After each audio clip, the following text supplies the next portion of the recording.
naiintindihan niyo naman po siguro ako, di ba? Nakakatakot po kasi pero buhay na ng mga tao yung nakataya dito eh. Malakas ako sa munisipyo, alam mo yan. Kung magsusumbong ka, sino ang paniniwalaan nila? Bonus po ba ito o bayad sa hindi ko pag sabi ng kung ano-ano sa iba? Huwag mong sirain ang samahan natin dahil lang sa takot.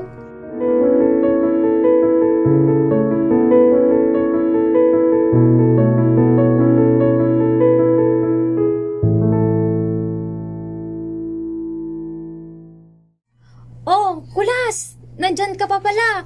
Akala ko nakauwi ka na para makasama ang mga anak mo.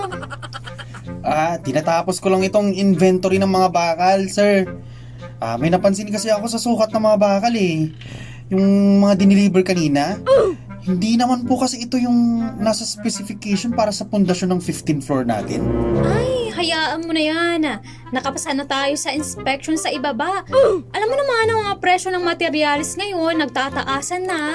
Kailangan nating mag-adjust ng kaunti para hindi tayo abunado. Pero, engineer, masyado kasing manipis yung mga bakal na ganito. Pati yung mga halo sa simento, binabawasan yung sako ng simento sa bawat buhos. Di ba parang delikado po yun? Paano kapag lumindol, engineer? Baka hindi naman kayanin ng mga poste yung bigat ng ano natin, mga ginagawa natin. Oh no! Kulas, tumanaw ka naman ng utang na loob. Sino ba ang tumulong sa'yo nung wala kayong pambayad sa ospital? Sino ang kumuha sa'yo kahit formal lang ang alam mo? Sino ba? Sino ba? Hindi ko naman po nakakalimutan yun.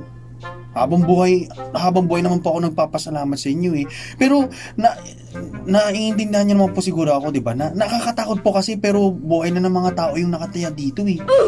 Paano kung mag-collapse ito, boss? Walang magkukulaps. Marami na akong nagawang gusali na ganyan. Naku, madami na, boss! Oo. Nakakatakot ka.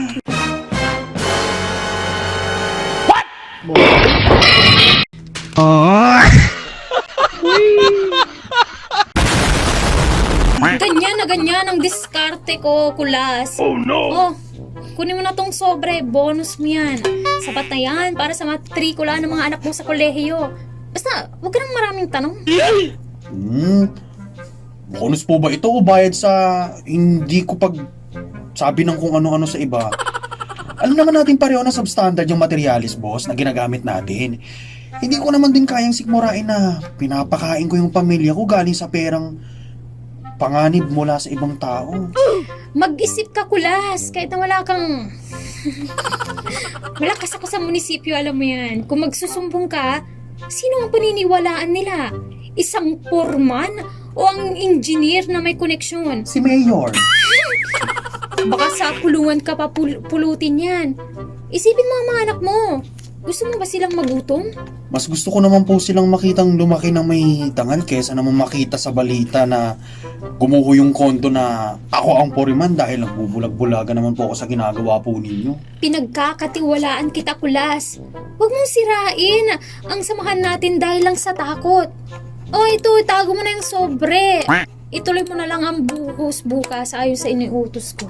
Tama kayo, tama kayo. Ako naman eh.